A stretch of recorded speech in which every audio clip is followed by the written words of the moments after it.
from the most insane songs ever sung to rock anthems accused of causing problems, here are 20 of the most controversial restricted songs of the 1970s. Coming in at number 20, we've got Brown Sugar from the Rolling Stones, which is not going to be forgotten in a hurry. When the Stones dropped Brown Sugar in 1971, it was explosive and not just musically, but also thematically. The song blended catchy rock riffs with lyrics touching on slavery, interracial sex, and drug use. That combination was simply too much for many radio stations, which restricted its play. And yet, despite the bans, it became one of the Stones' most recognizable hits, proving that controversy often fuels popularity rather than killing it. But while Brown Sugar shocked us with provocative themes, our next song raised eyebrows for a very different reason. Number 19, Tonight's the Night by Rod Stewart. Don't say a word, my virgin child. Rod was not shy about pushing boundaries, but Tonight's the Night turned up the heat to 11. The lyrics openly described seduction, including references to losing virginity, which made censors quite nervous.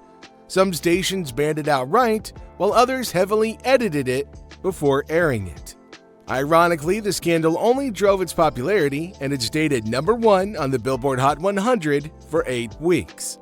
While Stewart's song stirred trouble over intimacy, Elton John proved that some wild lyrics paired with disco beats could be even more controversial.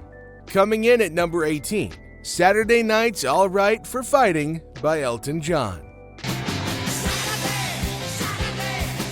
Elton John was already known for flamboyance, but Saturday Night's All Right for Fighting sparked debates for glorifying rowdy, youthful culture. With its raucous lyrics and drunken brawls and rebellion, many critics argued it promoted violence. As a result, some broadcasters hesitated to air it. Still, it perfectly captured the wild spirit of rock and roll and became a fan favorite. While he pushed for rowdy behavior in his song, Helen Reddy took on a different kind of controversy, one footed in politics and gender roles. Coming in at number 17, it's I Am Woman by Helen Reddy. 'Cause it only serves to make me. This song wasn't banned for profanity or drugs, but for empowerment. Its feminist message challenged the traditional gender roles, which led some conservative stations to blacklist the track.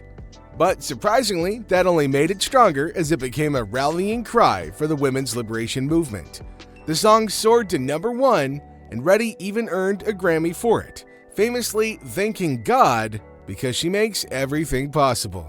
While I Am Woman sparked political and cultural debates, our next song showed the world that controversy could go hand in hand with anarchy and music. Number 16, Let's Get It On by Marvin Gaye. This song may sound smooth and soulful, but in 1973 it was downright scandalous because the song's sensuality was considered far too explicit for mainstream radio at the time. Many stations banned or restricted it, worried that it would corrupt family-friendly airwaves. Still, the public couldn't resist its seductive groove, and it went on to become one of Gaye's biggest hits, redefining soul music in the process. While Marvin Gaye celebrated passion in the most open way possible, our next song challenged authority in an even louder and more aggressive way. At number 15, it's Let's Spend the Night Together. The Rolling Stones pushed sexual boundaries with unapologetic directness that made television executives lose their cool. To resolve this, producers demanded Mick Jagger change the lyrics to Let's Spend Some Time Together for their live performance. Jagger complied but rolled his eyes dramatically each time he sang the sanitized version, turning censorship into performance art. Because of this, some radio stations promoted the flip side, Ruby Tuesday, instead, avoiding the song's controversial content entirely. While the tension between emerging sexual freedom and traditional morals defined the era, here's a band that stirred trouble with a different twist. Coming in at number 14, it's LOLA. While the famous Kink song gained controversy for being about the love between a man and a transvestite, it was banned by the BBC for production placement regarding a reference in the lyrics to Coca-Cola. Kink's frontman and songwriter Ray Davies responded by recording a different version of the song that changed the line "where you drink champagne and it tastes like Coca-Cola" to "cherry cola," so that the government-run station, which at the time couldn't be seen as endorsing any product, could play the song on the air. While LOLA battled product placement bans, our next song faced fire for something far more dangerous. Number 13, Light My Fire. The Doors ignited controversy with psychedelic poetry that authorities interpreted as drug propaganda. For their song, Light My Fire, it faced scrutiny for the lyrics, "Girl, we couldn't get much higher," which censors viewed as promoting drug use. Not only that, the Ed Sullivan Show asked Jim Morrison to alter the line for their live broadcast.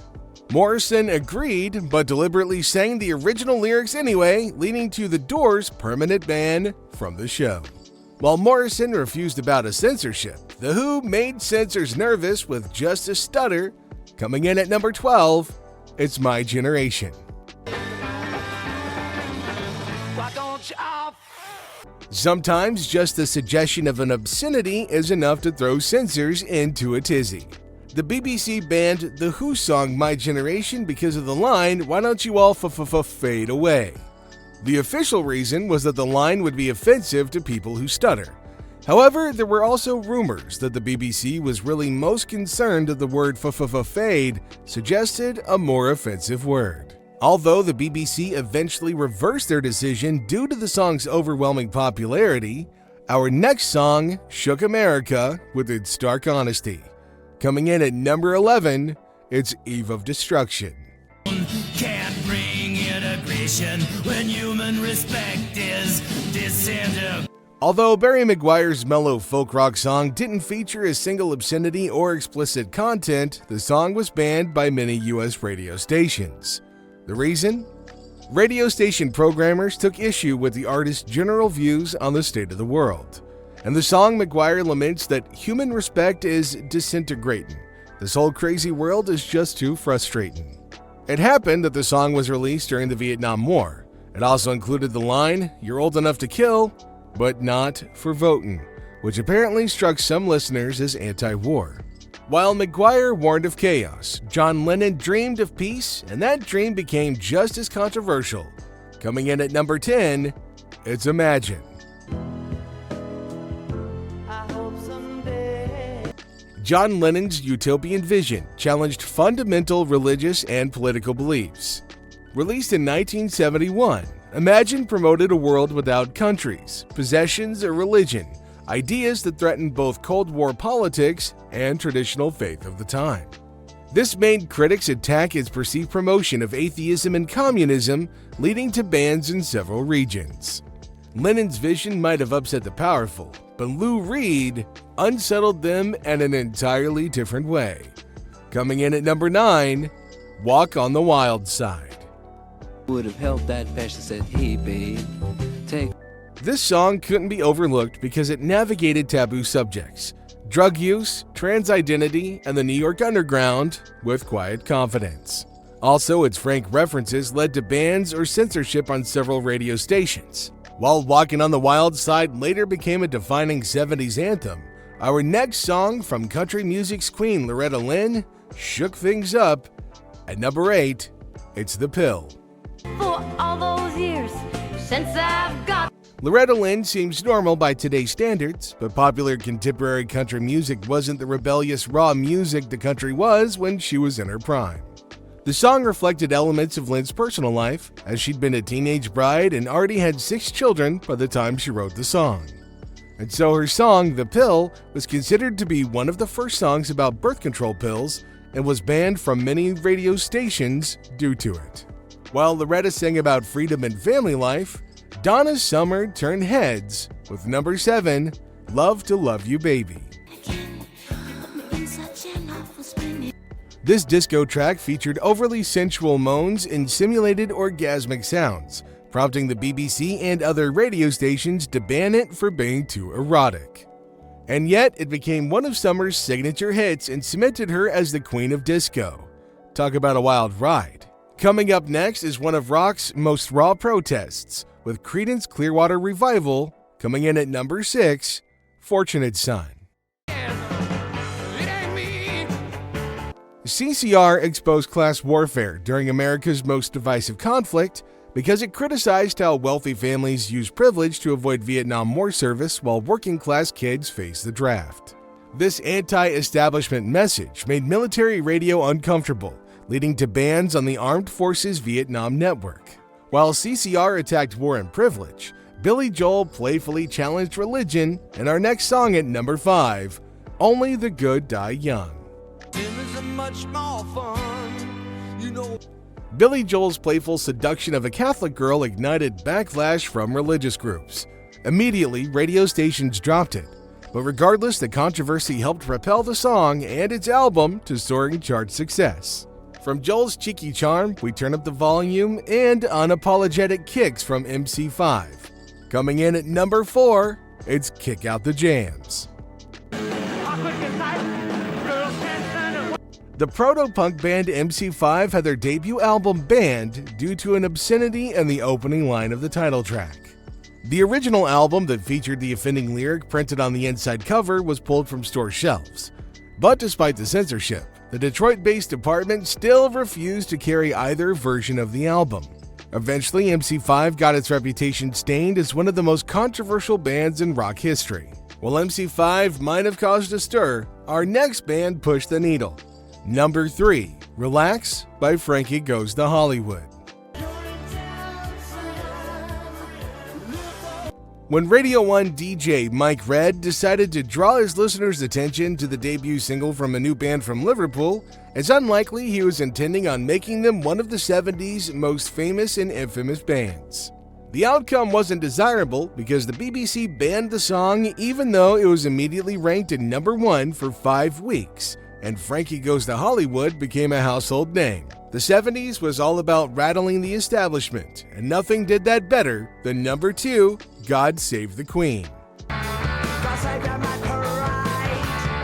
During the Queen's Silver Jubilee, the Sex Pistols released God Save the Queen, calling the monarchy a fascist regime and declaring she ain't no human being. Naturally, the song wasn't even allowed to settle down. The BBC flat out banned the single, and major retailers refused to even stock it. But before punk shook the throne, the Beatles had already proven lyrics alone could shake the BBC with our number 1 song, I Am the Walrus. For a long time, the Beatles proved psychedelia could be as dangerous as rock rebellion. Released on Magical Mystery Tour, I Am the Walrus pushed lyrical boundaries into uncharted territory, even to the extent that fans were eager to explore the band's experimental phase. But the song eventually became a forbidden fruit that tasted even sweeter because BBC banned it for the seemingly innocent line, "You let your knickers down," proving that censors feared even a hint of impropriety. Thanks for tuning in, and remember, if you enjoyed yourself, please give us a like and a subscribe, and don't forget to stay tuned for more content.